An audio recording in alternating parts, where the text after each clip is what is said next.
Hi friends, welcome back to my channel. ಇವತ್ತಿನ log ಶುರು ಮಾಡ್ತಾ ಇದ್ದೀನಿ. ಇವತ್ತಿನ ಲಾಗ್ ವಿಶೇಷ ಏನು ಅಂತಂದರೆ, ಅಮ್ಮ ಬೆಳಿಗ್ಗೆ ಫೋನ್ ಮಾಡಿದರು ಬರ್ತಿದ್ದೀವಿ ಮನೆಗೆ ಅಂತ.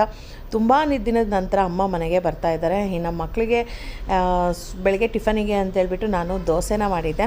ಬೆಣ್ಣೆನೂ ಇತ್ತು ಅಂತೇಳಿ ಮನೇಲಿ ಮಾಡಿರೋ ಅಂಥ ಬೆಣ್ಣೆನೇ ಇದು. ಹಾಗಾಗಿಬಿಟ್ಟು ಬೆಣ್ಣೆನ ಹಾಕಿಬಿಟ್ಟು ದೋಸೆನ ಮಾಡಿಕೊಡ್ತಾ ಇದ್ದೀನಿ. ಇನ್ನು ಪಲ್ಯ ಮಾಡೋಣ ಅಂತ ಅಂದ್ಕೊಂಡೆ. ಇನ್ನು ದೋಸೆ ಮಾಡಿದ್ರೆ ಅದ್ರ ಜೊತೆಗೆ ಶೇಂಗಾ ಚಟ್ನಿ ಮತ್ತು ಪಲ್ಯ ಕಂಪಲ್ಸರಿ ಮಾಡೇ ಮಾಡ್ತೀನಿ. ಇನ್ನು ಟೈಮ್ ಬೇರೆ ಆಗಿಬಿಟ್ಟಿತ್ತು ಮಕ್ಕಳಿಗೆ ಅಂತೇಳ್ಬಿಟ್ಟು. ಇವಾಗ ಚಳಿ ಬೇರೆ ಇರೋದ್ರಿಂದ ಎದ್ದೇಳೋದು ಸ್ವಲ್ಪ ಕಷ್ಟ ಆಗ್ತಾಯಿದೆ. ಹಾಗಾಗಿ ದೋಸೆ ಜೊತೆಗೆ ಶೇಂಗಾ ಚಟ್ನಿನ ಮಾಡಿದೆ. ನೋಡ್ಬೋದು, ಬೆಣ್ಣೆ ಅಂತೂ ಮನೇಲಿ ಮಾಡಿರೋದ್ರಿಂದ ಘಮ ಘಮ ಅಂತ ಸ್ಮೆಲ್ ಬರ್ತಾಯಿದೆ. ಎಷ್ಟು ಚೆನ್ನಾಗಿತ್ತು ಅಂತಂದರೆ ಸಖತ್ತಾಗಿತ್ತು. ಇನ್ನು ಹೊರಗಡೆ ನಂದಿನಿ ಮತ್ತು ಬೆಣ್ಣೆನ ತೊಗೊಂಡು ಬಂದುಬಿಟ್ರೆ ಏನೋ ಯಾಕೇನೋ ಗೊತ್ತಿಲ್ಲ, ಚೆನ್ನಾಗೇ ಬರ್ತಾಯಿಲ್ಲ ಈ ಸಲ. ಅದು ಒಂದೆರಡು ದಿನ ಆಗ್ತಾ ಇದ್ದಂಗೆ ಬೆಣ್ಣೆ ಎಲ್ಲ ಒಂಥರ ಉಪ್ಪು ಥರ ಆಗಿಬಿಡುತ್ತೆ. ತಿನ್ನೋಕ್ಕೂ ಟೇಸ್ಟೂ ಇರೋಲ್ಲ, ಚೆನ್ನಾಗಿರಲ್ಲ. ಹಾಗಾಗಿಬಿಟ್ಟು ಒಂದು ಸ್ವಲ್ಪ ಎಮರ್ಜೆನ್ಸಿಗೆ ಅಂತೇಳ್ಬಿಟ್ಟು ಹಾಲಿನ ಕೆನೆನ ತೆಗಿತಾ ಇರ್ತೀನಿ. ಅಂದರೆ ಡೈಲಿ ಒಂದು ಸ್ವಲ್ಪ ತೆಗೆದಿಡ್ತಾ ಇರ್ತೀನಿ, ಸ್ಟೋರ್ ಮಾಡಿಟ್ಕೊಂಡು. ಈ ಥರ ಏನಾದರೂ ದೋಸೆ ಮಾಡಿದಾಗೆ ಆವಾಗ ಅದನ್ನು ಬೆಣ್ಣೆನ ತೆಗೆದುಬಿಟ್ಟು ಮಕ್ಕಳಿಗೆ ಬೆಣ್ಣೆ ದೋಸೆನ ಹಾಕ್ಕೊಡ್ತೀನಿ. ನೋಡ್ಬೋದು, ಶೇಂಗಾ ಚಟ್ನಿ. ನಮ್ಮನೇಲಂತೂ ಶೇಂಗಾ ಚಟ್ನಿ ಅಂದರೆ ತುಂಬ ಇಷ್ಟ. ಅದರಲ್ಲಿ ದೋಸೆಗೆ ಮಾಡಿಸಿರೋ ಅಂಥ ಕಾಂಬಿನೇಷನು. ಹಾಗಾಗಿಬಿಟ್ಟು ಶೇಂಗಾ ಚಟ್ನಿನ ಮಾಡಿದೆ. ಎಲ್ಲ ಟಿಫನ್ ಎಲ್ಲ ಮುಗಿಸ್ಕೊಂಡು ಸ್ನಾನ ಪೂಜೆ ಎಲ್ಲ ಮಾಡೋಷ್ಟರಲ್ಲಿ ಮಧ್ಯಾಹ್ನ ಆಗ್ಬಿಟ್ಟಿರುತ್ತೆ. ನಾವೆಷ್ಟೇ ಬೇಗನೆ ಎಲ್ಲ ಕೆಲಸ ಮುಗಿಸ್ಕೊಂಡ್ರು ಅಷ್ಟೇ. ಇನ್ನು ನೋಡ್ಬೋದು, ಅವರೆಕಾಳು ತಂದಿದ್ರು, ಹಿಚ್ಕಿರೋ ಅವರೆಕಾಳು. ಇಲ್ಲಿ ಬ್ಯಾಂಗ್ಳೂರಿನಲ್ಲಿ ಇತ್ಕಿರೋ ಅವರೆಕಾಳು ಅಂತಾರೆ, ನಾವು ಹಿಚ್ಕಿರೋ ಅವರೆಕಾಳು ಅಂತ ಅಂತೀವಿ. ನಮ್ಮ ಅಪ್ಪ ಅಮ್ಮ ಮನೆಯಲ್ಲಿ ನಾವು ಚಿಕ್ಕವರಿದ್ದಾಗೆ ಬೆಳಗ್ಗೆ 5 ಗಂಟೆಗೆ ಎಬ್ಬಿಸ್ತಾಯಿದ್ರು. ಇದು ಅವರೆಕಾಳನ್ನೆಲ್ಲ ಹಿಚ್ಚಬೇಕು ಅಂತೇಳ್ಬಿಟ್ಟು ಎರಡೆರಡು ಕೈಲಿ ಹಿಚ್ಚಕ್ತಾ ಇದ್ವಿ. ಎಷ್ಟು ಕೆ ಜಿ ಗಂಟಲೆ, 1 kg 2 kg ಅಲ್ಲ, 4 kg 5 kg ಗಂಟಲೆ ಹಿಚ್ಚಕ್ತಾ ಇರ್ತಾಯಿದ್ವಿ. ಇವಾಗೆಲ್ಲ ರೆಡಿಯಾಗೇ ಸಿಗುತ್ತೆ. ಆವಾಗಿದ್ರೆ ತುಂಬ ಕಷ್ಟಪಟ್ಟು ಹಿಚ್ಚಕ್ಕಿ ಸಾರಿಗೆ ರೆಡಿ ಮಾಡ್ಕೊತಾ ಇದ್ವಿ. ಮಟನ್ ಹಾಕಿಬಿಟ್ಟು ಹಿಚ್ಚಕ್ಬೇಳೆ ಎಲ್ಲ ಹಾಕಿ ಸಾರು ಮಾಡ್ತಾಯಿದ್ರು. ಸಖತ್ತಾಗಿರ್ತಾಯಿತ್ತು. ಇವಾಗೆಲ್ಲ ರೆಡಿ ಸಿಗುತ್ತೆ, ಅಷ್ಟು ಕಷ್ಟಪಡೋ ಅಂಥ ಅವಶ್ಯಕತೆಯೇ ಇಲ್ಲ. ಬೇಕು ಅಂದಿದ ತಕ್ಷಣ ಟಕ್ಕಂತ ತೊಗೊಂಡು ಬರ್ಬೋದು. ಅವಾಗ ಹಂಗಿರಲಿಲ್ಲ. ಬೆಳಗ್ಗೆ ಎದ್ದು ನಾವೇ ಹಿಚ್ಚಕ್ಕಿ ಸಾರನ್ನ ರೆಡಿ ಮಾಡ್ತಾಯಿದ್ವಿ. ಆಮೇಲೆ ಅದ್ರದ್ದು ಅವರೆಕಾಳು ಸಿಪ್ಪೆನೆಲ್ಲ ರೋಡಿಗೆಲ್ಲ ಬಿಸಾಕಿ ಬರ್ತಾಯಿದ್ವಿ, ಏನೋ ಟೇಸ್ಟ್ ಬರುತ್ತೆ ಅಂತೇಳ್ಬಿಟ್ಟು. ಆ ಸಿಪ್ಪೆನೂ ಅಷ್ಟೇ ರೋಡಿಗೆ ಹಾಕೋಕ್ಕೆ ಮಕ್ಕಳೆಲ್ಲ ನಾವು ಜಗಳ ಮಾಡ್ತಾಯಿದ್ವಿ, ನಾನು ಹಾಕ್ತೀನಿ ಅಂತ. ಎಲ್ಲ ಹೋಗ್ಬಿಟ್ಟು ರೋಡಿಗೆ ಹಾಕಿ ಬರ್ತಾಯಿದ್ವಿ. ಸಾರು ಸಖತ್ತಾಗಿ ಟೇಸ್ಟಿಯಾಗಿ ಬರುತ್ತೆ ಅಂತೆ ಆ ಥರ ಹಾಕೋದ್ರಿಂದ. ಇನ್ನು ನೋಡ್ಬೋದು ಪೂಜೆನ ಬೆಳಗ್ಗೆ ಹೇಗೆ ಮಾಡಿದ್ದೆ ಅಂತೇಳ್ಬಿಟ್ಟು. ಇನ್ನು ಮಾಮೂಲಿ ಯಾವಾಗಲೂ ನಾನು ತೋರಿಸ್ತಾನೆ ಇರ್ತೀನಿ ದೇವ್ರ ಪೂಜೆ ಯಾವ ಥರ ಮಾಡಿರ್ತೀನಿ ಅಂತೇಳ್ಬಿಟ್ಟು. ಅದರಲ್ಲಿ ವಾರ ಹಂಗಿದ್ರೆ ಮಾತ್ರ ಎಲ್ಲ ಥರ ಹೂಗಳನ್ನ ತೊಗೊಂಡು ಬಂದುಬಿಟ್ಟು ಹಾಕಿ ಪೂಜೆನ ಮಾಡ್ತೀನಿ. ಇನ್ನು ಮಾಮೂಲಾಗಿ ಅಂತಂದರೆ ಸಿಂಪಲಾಗಿ ಹೂನ ಇಟ್ಬಿಟ್ಟು ಪೂಜೆನ ಮಾಡ್ತೀನಿ. ಇನ್ನು ನಮ್ಮನೆಯಲ್ಲಿ ಸಣ್ಣ ವಿಗ್ರಹಗಳೆಲ್ಲ ಇರೋದ್ರಿಂದ ಎಲ್ಲದಕ್ಕೂ ಒಂದು ಸಣ್ಣ ಹೂಗಳನ್ನ ಇಟ್ಟು ಪೂಜೆನ ಮಾಡಿ. ಇನ್ನು ನೋಡ್ಬೋದು, ಅಮ್ಮನೂ ಬೆಳಗ್ಗೆ ಫೋನ್ ಮಾಡಿದರು ಬರ್ತೀವಿ ಅಂತೇಳ್ಬಿಟ್ಟು. ಹಾಗಾಗಿ ಇನ್ನು ಊಟಕ್ಕೆ ಅಂತೇಳಿ ಅವರೆಕಾಳು ಸಾರು ಮಾಡೋಣ ಅಂತ ಅಂದ್ಕೊಂಡೆ. ಹಾಗೆ ಪೇರ್ಲೆಣ್ಣು ಅಷ್ಟೇ ತುಂಬ ಒಳ್ಳೆಯದು ಅಂತೇಳ್ಬಿಟ್ಟು ಯಾವಾಗಲೂ ಅಷ್ಟೇ ಪೇರ್ಲೆಣ್ಣ ತರ್ತಾನೆ ಇರ್ತಾರೆ ಮನೆಯಲ್ಲಿ. ಹಾಗೆ ದೋಸೆಗೂ ಅಷ್ಟೇ, ದೋಸೆಗೆ ಅವರೆಕಾಳು ಸಾರು ಸಖತ್ತಾಗಿರುತ್ತೆ ಅಂತೇಳ್ಬಿಟ್ಟು ಬೆಳಗ್ಗೆ ದೋಸೆ ಮಾಡಿದ್ನಲ್ಲ, ಒಂದು ಸ್ವಲ್ಪ ಹಿಟ್ಟನ್ನ ತೆಗೆದಿಟ್ಟಿದ್ದೆ. ಮಧ್ಯಾಹ್ನಕ್ಕೆ ದೋಸೆನೂ ಮಾಡಿಕೊಂಡ್ರೆ ಆಯಿತು ಅಂತ. ಇನ್ನು ಪೇರ್ಲೆಣ್ಣಂತೂ ದೊಡ್ಡ ತೊಗೊಂಬಂದುಬಿಟ್ರೆ ಮಕ್ಕಳು ವೇಸ್ಟ್ ಮಾಡಿಬಿಡ್ತಾರೆ. ಅರ್ಧ ತಿಂತಾರೆ, ಇನ್ನು ಅರ್ಧ ಬಿಸಾಕ್ಬಿಡ್ತಾರೆ. ಹಾಗಾಗಿಬಿಟ್ಟು ಸಣ್ಣ ತೊಗೊಂಬಂದಿರ್ತೀನಿ.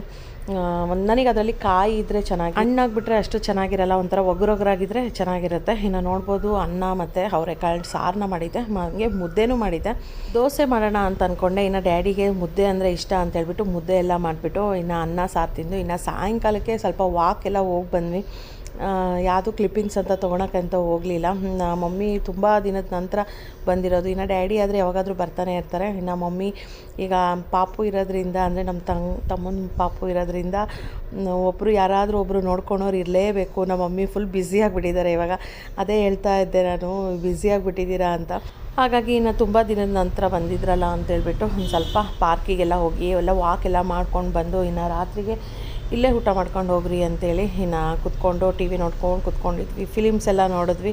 ಹೆಂಗೋ ಒಂದು ಟೈಮ್ ಪಾಸ್ ಆಯಿತು. ಇನ್ನು ನೆಕ್ಸ್ಟ್ ಡೇ ಲಾಗ್ನ ಇದರಲ್ಲೇ ಕಂಟಿನ್ಯೂ ಮಾಡಿದ್ದೀನಿ. ನೋಡ್ಬೋದು ಫ್ರೆಂಡ್ಸ್, ಬೆಳಿಗ್ಗೆ ಟಿಫನಿಗೆ ಅಂತೇಳ್ಬಿಟ್ಟು ನಾನು ಟೊಮೊಟೊ ಬಾತನ್ನ ಮಾಡಿದ್ದೆ. ಇನ್ನು ಟೊಮೊಟೊ ಬಾತಿಗೆ ಅವರೆಕಾಳು, ಅಂದರೆ ಹಿಚ್ಕಿರೋ ಅವರೆಕಾಳಲ್ಲ, ಸಿಪ್ಪೆ ಇರೋ ಅಂಥ ಅವರೆಕಾಳನ್ನೇ ಹಾಕಿದ್ದೆ. ಅದನ್ನೊಂದು 3-4 ದಿನದಿಂದ ಹಂಗೇ ಇತ್ತು ಫ್ರಿಜ್ನಲ್ಲಿ. ಏನಾದರೂ ಮಾಡೋಣ, ಸಾರು ಮಾಡೋಣ, ಅದು ಇದು ಅಂದ್ಕೊಂಡು ಮಾಡೋಕ್ಕೆ ಆಗಿರಲಿಲ್ಲ. ಇನ್ನೂ ಸ್ವಲ್ಪ ದಿನ ಇಟ್ಬಿಟ್ರೆ ಹೋಗ್ಬಿಡುತ್ತೆ, ಇನ್ನೊಂದು 2 ದಿನ ಇಟ್ಟರು ಹೋಗ್ಬಿಡುತ್ತೆ, ಚೆನ್ನಾಗಿರೋದಿಲ್ಲ ಅಂತ ಅವರೆಕಾಳನ್ನೆಲ್ಲ ಹಾಕಿಬಿಟ್ಟು ಟೊಮೊಟೊ ಬಾತನ್ನ ಮಾಡಿದೆ. ಸಖತ್ತಾಗಿರುತ್ತೆ ಟೊಮೊಟೊ ಬಾತ್ಗೆ ಅವರೆಕಾಳು ಹಾಕಿದರೆ, ಮತ್ತು ಕ್ಯಾಪ್ಸಿಕಮ್ ಹಾಕಿದರೆ, ಬಟಾಣಿ ಅದಾಕಿದ್ರೂ ಅಷ್ಟೇ ಚೆನ್ನಾಗಿರುತ್ತೆ. ಈ ಥರ ಏನಾದರೂ ಬಾತ್ ಆ ಥರ ಟೊಮೊಟೊ ಬಾತ್ ಆ ಥರ ಮಾಡಿದಾಗೆಲ್ಲ ನಾನು ಅವರೆಕಾಳು ಇಲ್ಲ ಅಂತಂದರೆ ಸೀಸನ್ ಇದ್ದಾಗೆ ಅವರೆಕಾಳು ಹಾಕೇ ಮಾಡ್ತೀನಿ ಜಾಸ್ತಿ. ಹಿಚ್ಕಿರ ಅವರೆಕಾಳು ಹಾಕಿ ಮಾಡಿದ್ರು ಸಖತ್ತಾಗಿರುತ್ತೆ. ಮಾಮೂಲಿ ಸಿಪ್ಪೆ ಇರೋ ಅವರೆಕಾಳು ಹಾಕಿ ಮಾಡಿದ್ರೂ ಚೆನ್ನಾಗಿರುತ್ತೆ. ನೋಡ್ಬೋದು. ಅದಕ್ಕೆ ಕಾಂಬಿನೇಷನ್ ಆಗಿ ಮೊಸರು ಬಜ್ಜಿನ ಮಾಡಿದ್ದೆ. ಇಲ್ಲಿ ರೈತ ಅಂತ ಹೇಳ್ತಾರೆ, ನಮ್ಮ ಕಡೆ ಮೊಸರು ಬಜ್ಜಿ ಅಂತ ಹೇಳ್ತಾರೆ. ತೋಲಕ್ಕೆ ಅಕ್ಕ ಕರ್ಕೊಂಬೋಗಿ ಟಿಫನಿಗೆ ಇಲ್ವಾ. ಇನ್ನು ಟಿಫನಿಗೆಲ್ಲ ರೆಡಿ ಮಾಡಿಬಿಟ್ಟು ತಂದು ಚೇರ್ ಮೇಲೆ ಇಟ್ಟಿದ್ರೂ ಇನ್ನು ಯಾರೂ ಬಂದೇ ಇರಲಿಲ್ಲ. ಅಂದರೆ ಮಕ್ಕಳು ಇಬ್ಬರು ಬಂದೇ ಇರಲಿಲ್ಲ. ರೆಡಿಯಾಗಿ ನಿಧಾನಕ್ಕೆ ಬರ್ತಾರೆ. ನಾನೇನಿಲ್ಲ ರೆಡಿ ಮಾಡಿ ಇಟ್ಬಿಡ್ತೀನಿ, ಯಾವಾಗಾದರೂ ಬಂದು ತಿನ್ನಲಿ ಅಂತೇಳ್ಬಿಟ್ಟು. ಇನ್ನು ಬಟ್ಟೆಗಳೂ ಅಷ್ಟೇ ಎಲ್ಲ ಎಷ್ಟೊಂದು ಇದ್ವು, ಎಲ್ಲ ಒಂದು ಮಡ್ಚಿಡ್ತಾನೆ ಇರ್ತೀನಿ. ಆದರೂ ಮತ್ತೆ ಎಕ್ಸ್ಟ್ರಾ ಬರ್ತಾನೆ ಇರುತ್ತೆ. ಅದರಲ್ಲಿ ಬೇರೆ ಮಳೆ ಬೇರೆ ಬರ್ತಾ ಇರೋದ್ರಿಂದ ಸರಿಯಾಗಿ ಬಟ್ಟೆನೂ ಸಹಿತ ಒಣಗ್ತಾನೆ ಇಲ್ಲ. ಹಾಗಾಗಿ ಇನ್ನು ರಾತ್ರಿಗೆ ಏನು ಮಾಡಿಬಿಡ್ತೀನಿ ಅಂತಂದರೆ ಎಲ್ಲ ಈ ಥರ ಫರ್ನಿಚರ್ ಮೇಲೆ ಚೇರ್ ಮೇಲೆ ಎಲ್ಲ ಕಡೆಯೂ ಬಟ್ಟೆ ಎಲ್ಲ ಹಾಕಿಬಿಟ್ಟು ಫ್ಯಾನ್ ಹಾಕಿ ಬಿಟ್ಬಿಡ್ತೀನಿ ಒಂದು ರಾತ್ರಿ ಪೂರ್ತಿ. ಬಟ್ ಆದ್ರೂ ಅಷ್ಟೇ ಬಿಸಿಲಿನಲ್ಲಿ ಒಣಗ್ದಂಗೆ ಒಣಗಲ್ಲ. ಬಟ್ ಹಸಿ ಇರುತ್ತೆ, ಏನು ಮಾಡೋಕ್ಕಾಗಲ್ಲ ಇದರಲ್ಲಿ. ಈ ಚಳಿಗಾಲದಲ್ಲಿ ಇನ್ನು ಬಿಸಿಲು ಬರ್ತಾ ಇಲ್ಲ, ಹಂಗಾಗಿ ಅಡ್ಜಸ್ಟ್ ಮಾಡ್ಕೊಬೇಕು. ಇನ್ನೇನು ರೆಡಿ ಆದಳು ನನ್ನ ಮಗಳು ಕಾಲೇಜಿಗೆ ಹೋಗೋಕ್ಕೆ ಅಂತ. ಹೋಗಿ ಬಿಟ್ಟು ಬರಬೇಕು. ನನ್ನ ಮಗ ನೋಡುವ ಚಿಂಟು ಬಿಡೋದನ್ನ.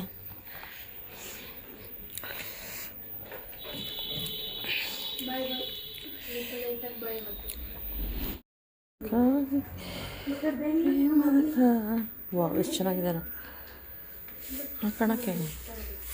ನಿಂಗೆ ಇಷ್ಟ ಆಗಲ್ಲ ಅಂತಂದು ಎಷ್ಟು ಚೆನ್ನಾಗಿದೆ ಹಾಕ್ಕೊಂಡು. ಲಕ್ಕಿಯಾ? ಹ್ಞೂ ಮಾಡಿಯರ್ ಲಕ್ಕಿ. ಟೈಮ್ ಆಯಿತು. ಅದು ಬೇಡ, ಇದು ಬೇಡ, ಅದು ಬೇಡ, ಹೊಸ ಸ್ಲಿಪ್ಪರ್ಸ್ ಯಾವ ಹಾಕೊಳ್ಳಿಲ್ಲಂಗೆ ಇಷ್ಟ ಇಲ್ಲ ತೊಗೊಳೋದು, ಇಷ್ಟ ಇಲ್ಲ ಅನ್ನೋದು ಹಂಗೆ ಇಟ್ಬಿಡೋದು. ಮತ್ತು ಯಾವುದೋ ಒಂದು ಹಳೆಯದು ಸಿಕ್ಕಿದ್ದು ಹಾಕೊಂಡು ಹೋಗೋದು. ಅವಳು ಓದ್ಲು. ಇವಾಗ ಇವನು ಹೋಗ್ತಾ ಇದ್ದಾನೆ. ಇನ್ನು ಇವನಿಗೆ ಬಿಟ್ಟು ಬಂದುಬಿಟ್ಟು ಇನ್ನು ಸ್ವಲ್ಪ ಬಟ್ಟೆ ಎಲ್ಲ ಅದು ಇದು ಎಲ್ಲ ಅಲ್ಲಲ್ಲೇ ಬಿದ್ದಿದ್ದಾವೆ ನೋಡ್ಬೋದು. ಎಲ್ಲ ಬಿಚ್ಚಿ ಅಲ್ಲಲ್ಲೇ ಹಾಕಿರ್ತಾರೆ ಎಲ್ಲ. ಅವರೆಲ್ಲ ಹೋದ್ಮೇಲೆ ನಾನೆಲ್ಲ ತೆಗೆದು ಕ್ಲೀನ್ ಮಾಡಿಕೊಂಡು ಎಲ್ಲ ಕೆಲಸ ಎಲ್ಲ ಮುಗಿಸ್ಕೊಂಡು ಸ್ನಾನ ಪೂಜೆ ಮಾಡೋಷ್ಟರಲ್ಲಿ ಮಧ್ಯಾಹ್ನ ಏನಾಗಲ್ಲ 11:30. ಪೂಜೆ ಎಲ್ಲ ಮಾಡೋಷ್ಟರಲ್ಲಿ 11:30 ಆಗಿಬಿಡೋದು. ಅದರಲ್ಲಿ ಏನಾದರೂ ಸೋಮವಾರ ಶುಕ್ರವಾರ ಆ ಥರ ಏನಾದರೂ ದಿನ ಇದ್ಬಿಟ್ರೆ ಮಾತ್ರ 12:30 ಆಗಿಬಿಡುತ್ತೆ. ಪೂಜೆ ಎಲ್ಲ ಮಾಡೋಷ್ಟರಲ್ಲಿ 12:30 1 ಗಂಟೆನೂ ಆಗಿಬಿಡುತ್ತೆ ಒಂದೊಂದ್ಸಲ. ಟಿಫನ್ ಆಯಿತು, ಹೋಗೋಣ. ಆಯಿತು, ಓಕೆ. ಬಿಟ್ಟು ಬರಬೇಕು ಅವನಿಗೆ. ಇನ್ನು ನಮ್ಮ ಮನೆಯವರೇ ಬಿಟ್ಟು ಬರ್ತಾಯಿದ್ರು. ಇನ್ನು ಅವ್ರಿಗೆ ಅವ್ರು ಫುಲ್ಲು ನೈಟೆಲ್ಲ ವರ್ಕ್ ಮಾಡಿಬಿಟ್ಟು ಬೆಳಗ್ಗೆ ಎದ್ದೇಳೋದೇ ಇಲ್ಲ. ಟೈಮು 8:30 ಇವಾಗ. ಎದ್ದೇಳೋದಿಲ್ಲ ಅವ್ರು ಇವಾಗಲೇ. 9 ಗಂಟೆ 9:30 ಎದ್ದೇಳ್ತಾರೆ. ಹಂಗಾಗಿ ನಾನೇ ಬಿಟ್ಟು ಬರಬೇಕು.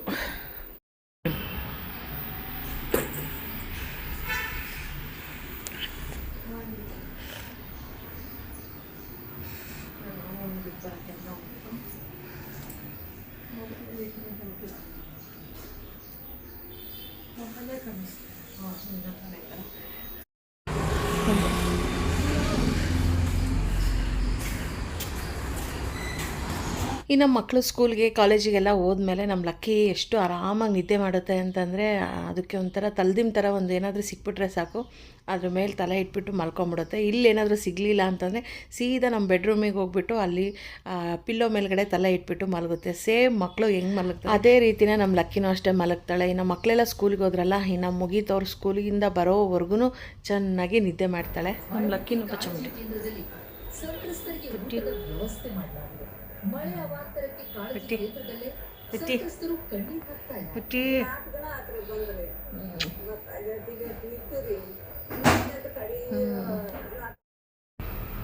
ಹಾಯ್ ಫ್ರೆಂಡ್ಸ್, ಇನ್ನು ಮಕ್ಕಳೆಲ್ಲ ಸ್ಕೂಲಿಗೆ ಹೋದರು. ಟೈಮ್ ಹೋಗಲೇ 10 ಗಂಟೆ ಆಗಿದೆ. ಇನ್ನೆಲ್ಲ ಕ್ಲೀನ್ ಆಯಿತು, ಮನೆಯೆಲ್ಲ ಕಸನೆಲ್ಲ ಪಾತ್ರೆ ಎಲ್ಲ ಆಯಿತು, ಕ್ಲೀನ್ ಆಯಿತು. ಇನ್ನು ಸ್ನಾನ ಮಾಡಿ ಪೂಜೆ ಮಾಡಬೇಕು ಇವಾಗ. ನಮ್ಮ ಲಕ್ಕಿನೂ ಅಷ್ಟೇ ಚೆನ್ನಾಗಿ ನಿದ್ದೆ ಮಾಡ್ತಾಯಿದ್ದಾಳೆ. ಇನ್ನು ಸ್ನಾನ ಮಾಡಿ ಪೂಜೆ ಮಾಡಿ ಸ್ವಲ್ಪ ಟೀ ಇಟ್ಟಿದ್ದೀನಿ. ನನಗೂ ನಮ್ಮ ಮನೆಯವ್ರಿಗೂ ಟೀ ಕುಡಿದ್ಬಿಟ್ಟು ಅವ್ರಿಗೊಂದು ಸ್ವಲ್ಪ ಟೀ ಕೊಟ್ಬಿಟ್ರೆ ನನಗೂ ಆಗುತ್ತೆ. ಹಂಗೆ ನಾನು ಒಂದು ಸ್ವಲ್ಪ ಟೀ ಕುಡಿದು ಮತ್ತು ಬೆಳಗ್ಗೆ ಮಾಡಿರೋದು ಒಂದು ಸ್ವಲ್ಪ ರೈಸ್ ಇದೆ, ಇನ್ನು ನಮ್ಮಿಬ್ಬರಿಗೆ ಅಲ್ವಾ ಸಾಕು ಅಂತೇಳಿ. ಮತ್ತು ಸಾರೂ ಅಷ್ಟೇ, ಸಾರೂ ಇದೆ. ಮಧ್ಯಾಹ್ನಕ್ಕೆ ಏನೂ ಮಾಡೋಣ ಏನೂ ಇಲ್ಲ, ಏನಾದರೂ ಒಂದು ಸ್ವಲ್ಪ ಚಿಕನ್ ಗ್ರೇವಿ ಥರ ಏನಾದರೂ ಮಾಡೋಣ ಅಂತ ಅಂದ್ಕೊಂಡಿದ್ದೀನಿ. ಸಾರೆಲ್ಲ ಇದೆ ಅಲ್ಲ, ಒಂದು ಸ್ವಲ್ಪ ಫ್ರೈ ಥರ ಮಾಡ್ಕೊಂಬಿಟ್ರೆ ಚಳಿಗೆ ಚೆನ್ನಾಗಿರುತ್ತೆ ಅಂತ ನೋಡೋದು. ನಮ್ಮ ಮನೆಯವ್ರು ಹೆಂಗೆ ತಂದು ಕೊಡ್ತಾರೆ, ಎಷ್ಟು ಗಂಟೆಗೆ ಫ್ರೀ ಆಗ್ತಾರೆ ಆವಾಗ ಮಾಡೋದು. ಎಷ್ಟು ಚಳಿಗೆ ಕೆಲಸ ಪಡೋಕ್ಕೋಗಲ್ಲ, ನಿದ್ದೆ ಅಂತೂ ಬರ್ತಾ ಇರುತ್ತೆ.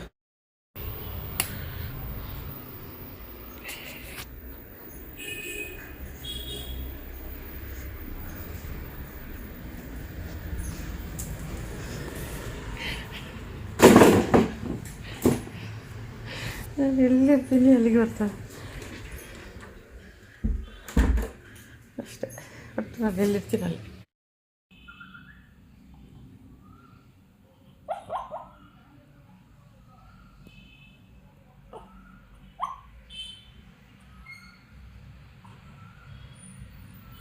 ನಮ್ಮ ಲಕ್ಕಿ ನಿದ್ದೆ ಹೋದಾಗೆ ಒಂದೊಂದು ಸಲ ಈ ಥರ ಕನಸು ಕಾಣ್ತಾ ಇರ್ತಾಳೆ, ಕನ್ವರ್ಸ್ತಾ ಇರ್ತಾಳೆ.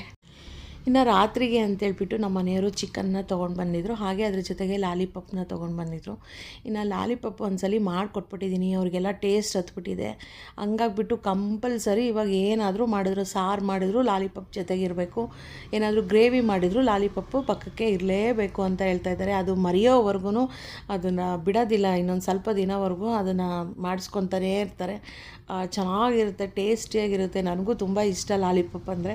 ಇನ್ನು ಏನಾದರೂ ಸ್ವಲ್ಪ ಚಿಕನ್ನಲ್ಲಿ ಗ್ರೇವಿ ಮಾಡೋಣ, ಸಾರು ಬೇರೆ ಮಧ್ಯಾಹ್ನಕ್ಕೆ ಖಾಲಿ ಆಗಿಬಿಟ್ಟಿತ್ತು ಅಂತ ಇನ್ನು ಸ್ವಲ್ಪ ಗ್ರೇವಿ ಮಾಡೋಣ ಅಂತ ಗ್ರೇವಿನೂ ಮಾಡ್ತಾಯಿದ್ದೀನಿ. ಒಂದು ಸ್ವಲ್ಪ ಚಿಕನ್ ಹಾಕ್ಬಿಟ್ಟು ಒಂದು ಹೊತ್ತಿಗೆ ಅಷ್ಟೇ ಅಲ್ವಾ, ಹಾಗಾಗಿ ನಮ್ಮ ಮಕ್ಕಳಿಗೆ ಮಟನ್ಗಿಂತನೂ ಚಿಕನ್ ಅಂದ್ರೇ ತುಂಬ ಇಷ್ಟ. ಹಾಗಾಗಿಬಿಟ್ಟು ಚಿಕನ್ ಸ್ವಲ್ಪ ಜಾಸ್ತಿ ತರ್ತಾ ಇರ್ತೀವಿ. ಮಟನ್ ನನಗೂ ಮತ್ತು ನಮ್ಮ ಮನೆಯವ್ರಿಗೂ ತುಂಬ ಇಷ್ಟ, ಬಟ್ ಮಕ್ಕಳಿಗೆ ಅಷ್ಟಕ್ಕಷ್ಟೇ ತಿಂತಾರೆ. ಹಾಗಾಗಿ ಅವರಿಗೋಸ್ಕರ ಸ್ವಲ್ಪ ಚಿಕನ್ನೇ ಜಾಸ್ತಿ ತರ್ತಾ ಇರ್ತೀವಿ. ನಿಮ್ಮ ಮನೆಯಲ್ಲೂ ಹಂಗೇನಾ? ನಿಮಗೆ ಮಟನ್ ಅಂದರೆ ಇಷ್ಟ, ಮಕ್ಕಳಿಗೆ ಚಿಕನ್ ಅಂದರೆ ಇಷ್ಟ. ಎಲ್ಲರ ಮನೆಗೂ ಸಹಜವಾಗಿ ಒಬ್ರಿಗೊಂದು ಇಷ್ಟ ಇದ್ದರೆ ಇನ್ನೊಬ್ರಿಗೊಂದು ಇಷ್ಟ ಇರುತ್ತೆ. ನಿಮ್ಮ ಮನೇಲಿ ಯಾರಾದರೂ ಆ ಥರ ಇದ್ದರೆ ಕಾಮೆಂಟ್ ಬಾಕ್ಸಲ್ಲಿ ಕಮೆಂಟ್ ಮಾಡಿ ಅಂತ ಹೇಳ್ತಾ ಇದ್ದೀನಿ. ಇನ್ನು ನಾನು ಇದೆಲ್ಲ ಮಾಡೋಷ್ಟರಲ್ಲಿ ಇನ್ನು ಚಪಾತಿನ ಮಾಡ್ತಾಯಿದ್ದೆ. ಇನ್ನು ನನ್ನ ಮಗ ನಾನು ಬೇಯಿಸ್ತೀನಿ ಚಪಾತಿ ಅಂತೇಳಿ ಬಂದ. ಮಕ್ಕಳಿಗೆ ಒಂದೊಂದು ರೂಢಿ ಮಾಡ್ತಾಯಿದ್ರೆ ಕಲಿತಾರೆ ಬೇಗನೆ. ಹಾಗಾಗಿ ನಾನು ತಪ್ಪು ಮಾಡಿದ್ರೂ ಪರವಾಗಿಲ್ಲ, ಕೆಲವೊಂದೊಂದೆಲ್ಲ ಮಾಡಿಸ್ತಾ ಇರ್ತೀನಿ ಕೆಲಸನ. ನನ್ನ ಮಗ ಅದರಲ್ಲಿ ನನ್ನ ಮಗಳಿಗಿಂತ ನನ್ನ ಮಗ ಜಾಸ್ತಿ ಬರ್ತಾನೆ ಅಡುಗೆ ಮನೆಯಲ್ಲಿ. ಅದು ಮಾಡಿಕೊಡ್ತೀನಿ, ನಿನಗಿದು ಮಾಡಿಕೊಡ್ತೀನಿ ಅಂತ ಬಂದು ಒಂದು ಮಾಡೋಗಲ್ಲ, ಡಬಲ್ ಕೆಲಸನ ಮಾಡೋಗ್ತಾನೆ. ಇಲ್ಲ ಅಂತಂದರೆ ಒಂದು ಮಾತಾಡೋದನ್ನು 1000 ಮಾತು ಮಾತಾಡಿಬಿಟ್ಟು ಹೋಗ್ತಾನೆ. ಅವನಿದ್ರೆ ನನಗೆ ಟೈಮ್ ಪಾಸ್ ಆಗೋದೇ ಗೊತ್ತಾಗೋದಿಲ್ಲ.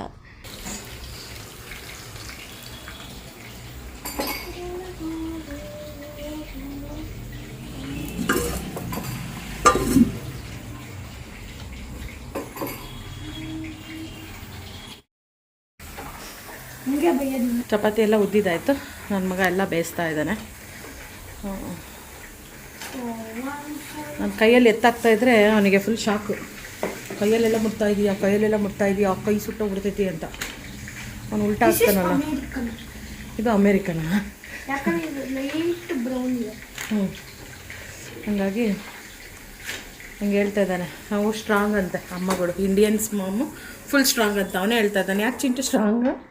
ಈ ಅಮೇರಿಕನ್ಸ್ ಮಮ್ಮಿ ಇದ್ದಾರಲ್ಲ, ಅವ್ರ ಮಕ್ಳಿಗೆ ಯಾವಾಗ ಅವ್ರ ಮಕ್ಳಿಗೆ ತುಂಬ ಸಿಕ್ಕು ಇಲ್ಲ ಜ್ವರ ಬಂದಿದ್ದಾಗ ಮಮ್ಮಿ ಅವ್ರ ಮಕ್ಕಳು ಅಮೇರಿಕನ್ ಮಮ್ಮಿ ನಾನು ಸ್ಕೂಲಿಗೆ ಹೋಗಲ್ಲ, ನಂಗೆ ತುಂಬ ಜ್ವರ ಇದೆ.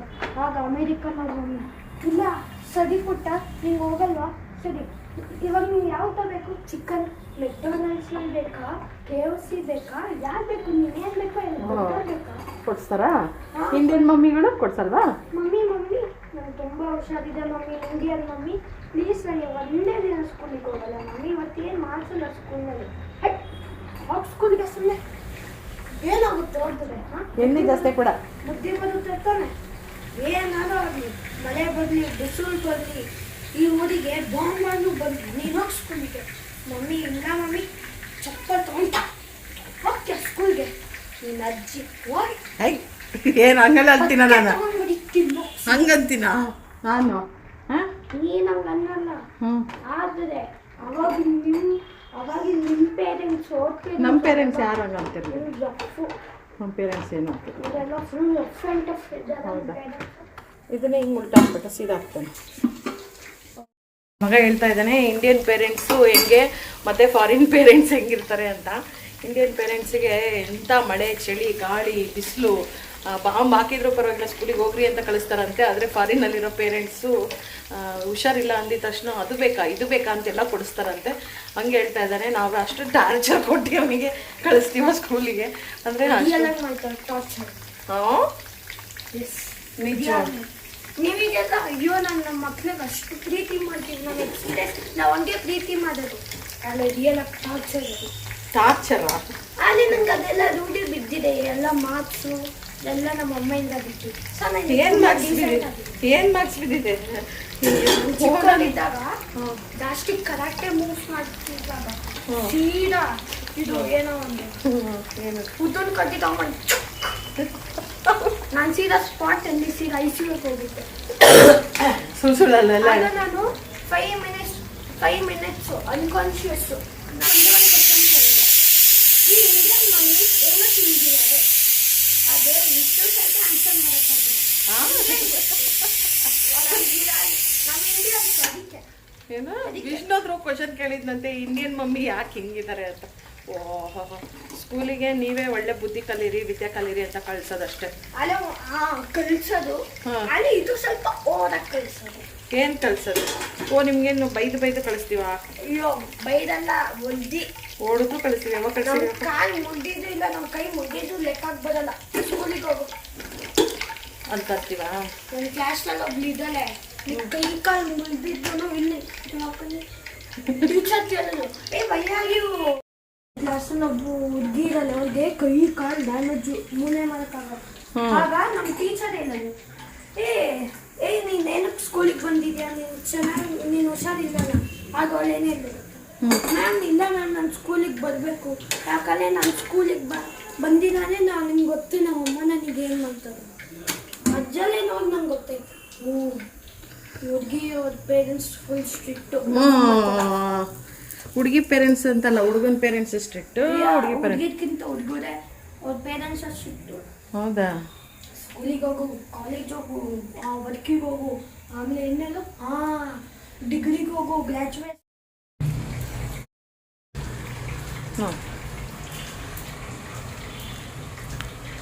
ಅದಾ ನೀಟಾಗಿ ಡೀಸೆಂಟಾಗಿ ತಿನ್ನು. ಚೆನ್ನಾಗಿದೆನಾ? ಟೇಸ್ಟ್ ಇದೆನಾ ಚಿಂಟು? ಡೀಸೆಂಟಾಗಿ ತಿನ್ನು ಚಿಂಟು. ನೋಡೋ ಥರ ಇರಬೇಕು, ರಾಕ್ಷಸ ಥರ ತಿನ್ನಲ್ಲ. ದೂರನೇ ಇರು. ಇಂಡಿಯನ್ ಅಮ್ಮ ಮಾಡೋ ಎಲ್ಲ ಅಪ್ಪ ತಂದೆ ಸಾಕು. ನನ್ನ ಮಗ ಎಲ್ಲರೂ ನನ್ನ ಮಗನಿಗೆ ಸರಿಯಾಗಿ ಮಾತಾಡೋಕ್ಕೆ ಬರಲ್ಲ ಅಂತಾರೆ. ನೋಡಿದ್ರೆ ನನ್ನ ಮಗ ಎಷ್ಟು ಮಾತಾಡ್ತಾನೆ ಅಂತಂದರೆ ನಾನ್ ಸ್ಟಾಪ್. ಮಾತು ಸ್ಟಾಪ್ ಮಾಡಪ್ಪ ಅಂತೇಳಿ ಹಿಂಗೆ ಇಟ್ಕೊಳೋವರೆಗೂ ಮಾತಾಡ್ತಾನೇ ಇರ್ತಾನೆ. ಅಷ್ಟು ಮಾತಾಡ್ತಾನೆ. ಈಸ್ಟ್ ಆರ್ ವೆಸ್ಟ್, ಇಂಡಿಯನ್ ನಮ್ಮ ಮನೆಯದ್ದು ಮೀಟಿಂಗ್ ನಡೀತಾ ಇದೆ, ನಾವು ಸ್ಲೋ ಆಗಿ ಮಾತಾಡ್ತಾ ಇದ್ವಿ. ಜೋರಾಗಿ ಏನಾದರೂ ಮಾತಾಡಿದ್ರೆ ಡಿಸ್ಟರ್ಬೆನ್ಸ್. ಅಲ್ಲಿಂದ ಸ್ವಲ್ಪ ಜೋರಾಗಿ ಮಾತಾಡಿದ್ರೆ ಉಶ್ ಉಶ್ ಉಶ್ ಅಂತ ಸೌಂಡ್ ಬರ್ತಾ ಇದ್ವಿ. ನಾವಿಲ್ಲಿ 3 ಜನ ಇಲ್ಲ ಓದಿದ್ದು ಪಳೆದಿದ್ದು ಲಕ್ಕಮ್ಮನ ಪಾಲ್ ಅಂತಾರಲ್ಲ, ಹಂಗಾಯ್ತು ನಮಗೆ. ಹೆಣ್ಮಕ್ಳು ಲೈಫ್ ಅಂತಾರಲ್ಲ, ಹಾಗೆ ಮಾಡ್ತಾನೆ ಅರ್ಧ ತಿಂದಿರ್ತೀವಿ. ಇನ್ನು 7:30 ಇವಾಗ.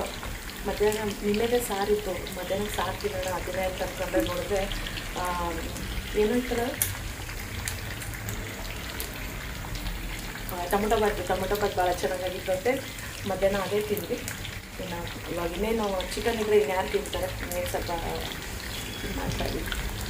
ತುಂಬ ದಿನ ಆಗಿತ್ತು ನೈಟ್ ಹೊರಗಡೆ ಹೋಗಿ ಬಂದುಬಿಟ್ಟು. ಯಾವಾಗಾದರೂ ಫ್ರೀಯಾಗಿದ್ದಾಗೆ, ಇಲ್ಲಾಂದರೆ ಏನಾದರೂ ಮನೇಲಿ ಇದ್ದು ಬೋರ್ ಆಗಿರುತ್ತಲ್ಲ ಅಂಥ ಟೈಮು. ಇನ್ನು ನಮ್ಮ ಮನೆಯವ್ರು ಏನಾದರೂ ಫ್ರೀ ಆಗಿದ್ಬಿಟ್ರೆ ಕಂಪಲ್ಸರಿ ರಾತ್ರಿ ನೈಟ್ ಒಂದು ರೌಂಡ್ ಕರ್ಕೊಂಡು ಹೋಗ್ತಾರೆ. ಬ್ಯಾಂಗ್ಳೂರಿನಲ್ಲಿ ನೈಟ್ ಹೊರಗಡೆ ಹೋಗೋಕ್ಕೆ ಒಂಥರ ಚೆನ್ನಾಗಿರುತ್ತೆ. ಈ ನಮ್ಮ ಮಕ್ಳಿಗೆ ಹೆಂಗೆ ಅಂದರೆ ಇಬ್ಬರು ಕಾಲೇಜು ಒಬ್ಬರು ಸ್ಕೂಲು ಇರೋದ್ರಿಂದ ಟೈಮಿಂಗ್ ಸೆಟ್ಟೇ ಆಗ್ತಾಯಿಲ್ಲ ನಮಗೆ. ಫ್ರೀನೇ ಅಂತಲೇ ಅನ್ನಿಸ್ತಾ ಇಲ್ಲ. ಇವಳಿಗಿದ್ರೆ ಅವನಿಗಿರುತ್ತೆ, ಅಂದರೆ ನಮ್ಮ ಚಿನ್ನಿಗಿದ್ರೆ ಚಿಂಟುಗಿರುತ್ತೆ, ಚಿಂಟುಗಿದ್ರೆ ಚೆನ್ನಿಗಿರುತ್ತೆ. ಹಂಗೆ ಮಿಸ್ ಮ್ಯಾಚ್ ಆಗ್ತಾ ಇರೋದ್ರಿಂದ ಇನ್ನು ಎಲ್ಲೂ ಹೊರಗಡೆ ಹೋಗೋಕ್ಕೆ ಆಗ್ತಾನೇ ಇಲ್ಲ. ಹಾಗಾಗಿ 10 ಗಂಟೆ ಮೇಲೆ ಯಾವಾಗಾದರೂ ಈ ಥರ ರೌಂಡ್ ಹೋಗಿ ಬರ್ತಾಯಿದ್ವಿ. ಇನ್ನು ಇವತ್ತು ಅವ್ರೂ ಸ್ವಲ್ಪ ಫ್ರೀ ಆದರು ಅಂತೇಳ್ಬಿಟ್ಟು ಒಂದು ಅರ್ಧ ಗಂಟೆ ಒಂದು ಬ್ಯಾಂಗ್ಳೂರು ಸುತ್ತ ಒಂದು ರೌಂಡ್ ಹೊಡಿಸ್ಕೊಂಡು ಬರ್ತಾರೆ. ಒಂಥರ ಚೆನ್ನಾಗಿರುತ್ತೆ ಬ್ಯಾಂಗ್ಳೂರು ನೈಟ್ ಟೈಮ್ ನೋಡೋಕ್ಕೆ. ತುಂಬ ದಿನ ಆಗಿತ್ತು ನೈಟ್ ಹೊರಗಡೆ ಬಂದುಬಿಟ್ಟು, ಅದಕ್ಕೆ ಇವತ್ತು ಎಲ್ಲ ಫ್ಯಾಮಿಲಿ ಎಲ್ಲರೂ ಬಂದಿದ್ದೀವಿ. ಹಾಗೆ ನಮ್ಮ ಲಕ್ಕಿಗೂ ಕರ್ಕೊಂಡು ಬಂದುಬಿಟ್ಟಿದ್ದೀವಿ. ನೈಟ್ ಟೈಮ್ನಲ್ಲಿ ಒಂಥರ ಚೆನ್ನಾಗಿರುತ್ತೆ ಬೆಂಗಳೂರು. ಚಿಟ್ಟು ಸೌಂಡ್ ಕಡಿಮೆ ಇಡು, ಸೌಂಡ್ ಆಫ್ ಮಾಡಿ, ಯಾಕೆಂದರೆ ನನಗೆ ಕ್ಲೈಮ್ ಬಂದುಬಿಡುತ್ತೆ. ಹಂಗಾಗಿ ಸ್ವಲ್ಪ ಹೊರಗಡೆ ಓಡಾಡ್ಕೊಂಬರೋಣ ಅಂತ ಓಡಾಡ್ಕೊಂಬರೋಣ ಅಂದರೆ ಸುಮ್ಮನೆ ಹಿಂಗೆ ಸುತ್ಕೊಂಬರೋಣ ಅಂತೇಳಿ ಬಂದಿದ್ದೀವಿ. ಮನೇಲೇ ಇದ್ದು ಬೋರ್ ಅಂತ ಅನ್ನೋದಕ್ಕಿಂತ ತುಂಬ ದಿನ ಆಗಿತ್ತು, ಹೋಗೇ ಇರಲಿಲ್ಲ. ನೈಟ್ ಅದರಲ್ಲಿ ಎಕ್ಸ್ಪೆಷಲಿ ಹಾಗಾಗಿ ಬಂದಿದ್ದೀವಿ. ಒಂಥರ ರೋಡೆಲ್ಲ ಖಾಲಿ ಇದೆ. ಟೈಮ್ ಇವಾಗ 10 ಗಂಟೆ ಆಗಿದೆ. ಬಟ್ ಇನ್ನೂ ಸ್ವಲ್ಪ ಟ್ರಾಫಿಕ್ ಇದೆ. ಮಾಮೂಲಿಗಿಂತ ಇವಾಗ ಸ್ವಲ್ಪ ಕಡಿಮೆ ಇರೋದ್ರಿಂದ ಒಂಥರ ನೋಡೋಕ್ಕೂ ಒಂಥರ ಚೆನ್ನಾಗಿ ಅನಿಸುತ್ತೆ. ಎಲ್ಲ ಅಂಗಡಿಗಳು ಕ್ಲೋಸ್ ಮಾಡಿಬಿಟ್ಟಿದ್ದಾರೆ. ಸ್ವಲ್ಪ ಟ್ರಾಫಿಕ್ ಕಡಿಮೆ ಇದೆ. ಮೆಡಿಸಿನ್ ಬೇಕಾಗಿತ್ತು ಅಂತ ಹೇಳ್ಬಿಟ್ಟು ಇನ್ನು ನಮ್ಮ ಮನೆಯವರು ಸೈಡಿಗೆ ಕಾರ್ ನಿಲ್ಲಿಸ್ಬಿಟ್ಟು ಮೆಡಿಸಿನ್ ತರೋಕ್ಕೆ ಅಂತ ಹೋದರು. ಇನ್ನು ನಮ್ಮ ಲಕ್ಕಿ ನೋಡ್ಕೊಂಡು ನಿಂತ್ಕೊಂಡ್ಬಿಟ್ಟಿದ್ದಾಳೆ, ಎಷ್ಟೊತ್ತಾದ್ರೂ ಇನ್ನೂ ಬಂದಿಲ್ಲಲ್ಲ ಅಂತ. ಓಕೆ ಫ್ರೆಂಡ್ಸ್, ಇಲ್ಲಿಗೆ ಈ ಲಾಗ್ನ ಎಂಡ್ ಮಾಡ್ತಾ ಇದ್ದೀನಿ. ಇದಾಗಿರುತ್ತೆ ಇವತ್ತಿಂದ ಈ ಲಾಗ್ ನಿಮಗೆ ಖಂಡಿತವಾಗ್ಲೂ ಇಷ್ಟ ಆಗಿರುತ್ತೆ ಅಂತ ಅಂದ್ಕೊಂಡಿದ್ದೀನಿ. ಇಷ್ಟ ಆದರೆ ಏನು ಮಾಡಬೇಕು